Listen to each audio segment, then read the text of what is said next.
This video is going to look at the second theory that's on your specification, John Bowlby's evolutionary theory of attachment. So John Bowlby's theory is all about attachment being innate or biological. We are born with an innate drive to attach to a caregiver. And it's also referred to as the evolutionary approach because it's an innate biological drive that makes it an evolutionary theory.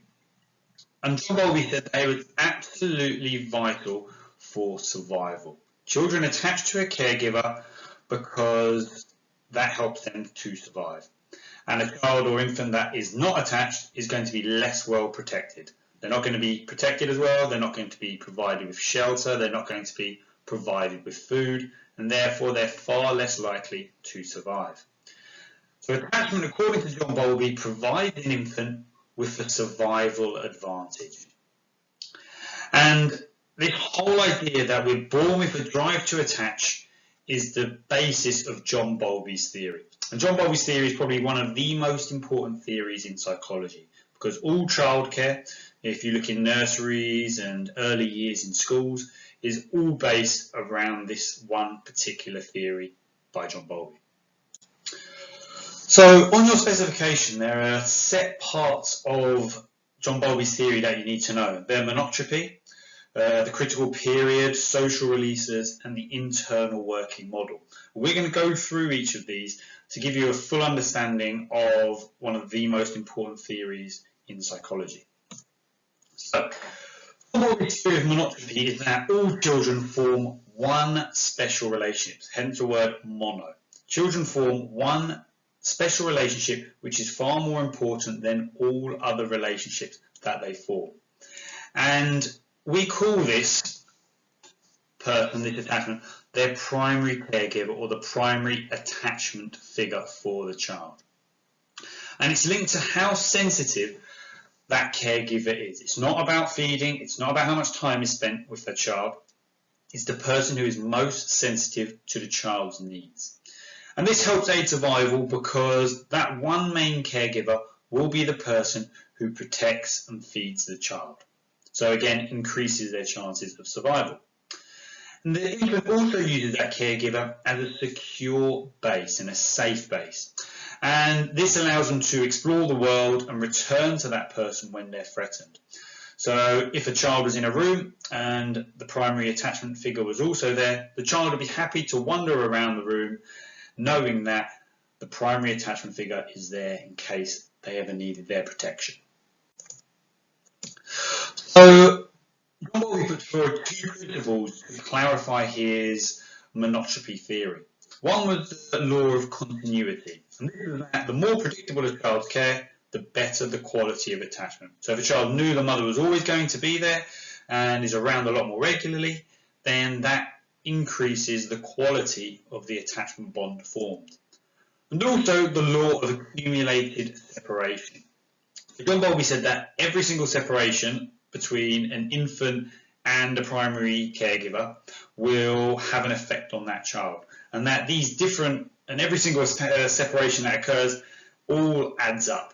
So ideally, John Bowlby said there should be no separation between the infant and the caregiver during the initial few years of its life. Another part of this theory was this idea of social releases. And social releases are things that infants are born with. So they cry, they scream, they smile, and all of these things elicit caregiving. And by that what I mean is it brings the caregiver towards the child to look after them. So they are little cute behaviours, innate cute behaviours that children are born with that activate the adult attachment system. As soon as an adult sees a baby crying or smiling, they'll go over to them, pick them up and start to form that attachment bond with the child. And what this does is facilitate the two-way relationship between the infant and the caregiver. As soon as a baby smiles at you or laughs, you instantly engage with them and that starts that process of attachment. And adults will increase the chances of that infant's survival. If they respond to a child crying, they'll go over to it and feed it, pick it up, protect it. And as John Bowlby said, We do this and we start to form attachment in order to increase the chances of an infant's survival. Another key part of the theory that you've got to know is this critical or sensitive period hypothesis. And Bowlby said that up to 2 to 2.5 years, there is an all or nothing principle with attachment. If no attachment is formed during this time period, then it probably never will. And this is linked into the sensitivity hypothesis, that children will attach to the person who is most sensitive to them. The person that responds to their social releases will be the one that the child forms their primary attachment giving or attachment figure with. So we've got the critical period, this 2.5 years where it's an all or nothing principle. You've got 2 to 2.5 years to form the attachment bond, otherwise you will not form any bond whatsoever. And John Bowlby's final point on it was that attachment is as important to a child as food is. So attachment is as important for mental health as food is for physical health. The final point that we're going to have a look at is Bowlby's theory that children develop an internal working model. And this internal working model is important for emotional, cognitive and social development later on in life. And that's something we're going to have a look at a bit later in the course, about how this internal working model can affect your adult relationships and adult life.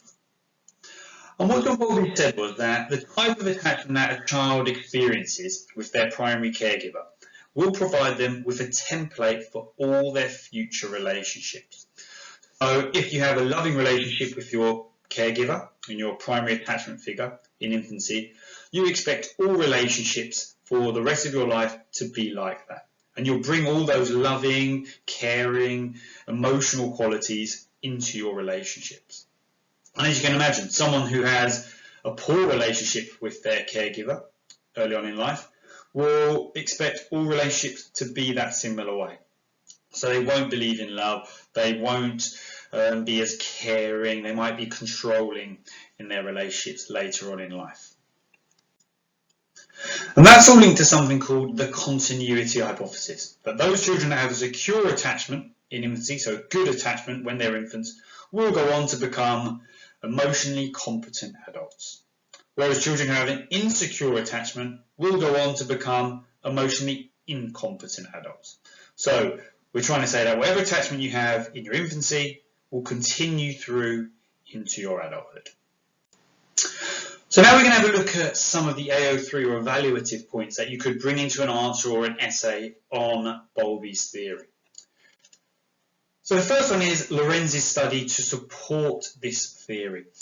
Remember, Lorenz was the study with the goslings, and he found that goslings imprint. And this supports the idea that there is an innate drive in animals to attach. And if animals have an innate drive to attach and imprint, then there's a high chance that adults also have the ability and the innate drive to attach to a caregiver as well.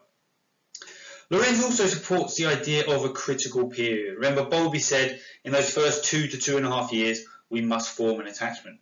Well, if you remember, Lorenz also found a critical period for imprinting, that it has happened between those first 12 and 17 hours.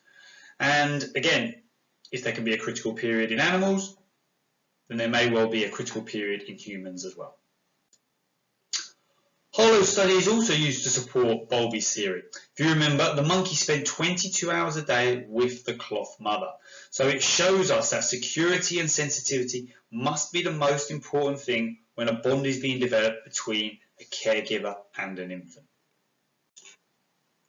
However, there are many criticisms of this theory. Firstly, the two studies that we said supporting it, Lorenz and Harlow's, are both animal studies. Again, this means we must be cautious when we're generalising the findings to humans, because we are far more complex than animals. Therefore, that reduces the external validity of these studies, because we can't generalise them from animals to humans, and reduces the overall validity of the theory. And if you look at this, I've given you 4 separate bullet points, and that's exactly how I'd expect you to be answering it in your exam, using those 4 ladder steps. Based on animals, cautious when generalising, humans are more complex, talk about the validity that's expected. Okay, And then you could have another one talking about, however, we have to do studies on animals because it's unethical to do these studies on humans. So you want to be trying to get in at least those 4 ladder points when you're answering an essay.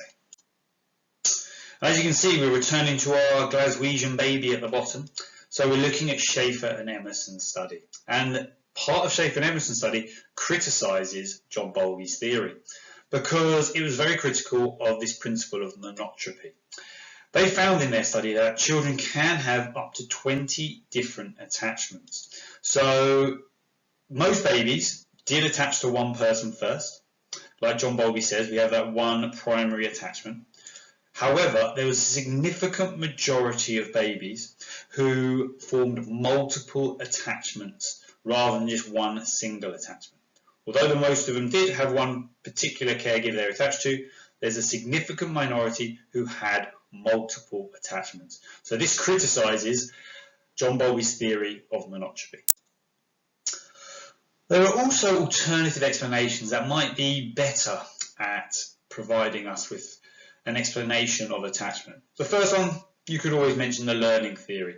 That's all based on reinforcement.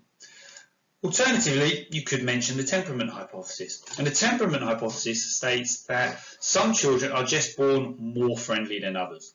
Those children that are born with a more friendly personality are more likely to form secure attachments. Those children who are born with a more difficult personality and less friendly are more likely to develop insecure or weak attachments. So the temperament hypothesis is all based on personality.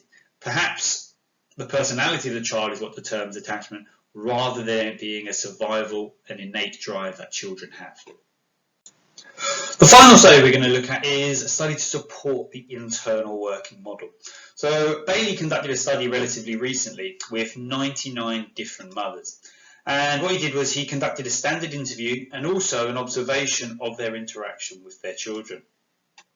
And what he found was that mothers who reported poor attachments with their own mothers also had poor attachments with their children. So this shows us that an internal working model of attachment is passed on through family. So those mothers in this study developed a poor internal working model for how to form relationships and therefore had poor relationships with their own children. So it shows that there is an internal working model that does exist for attachment.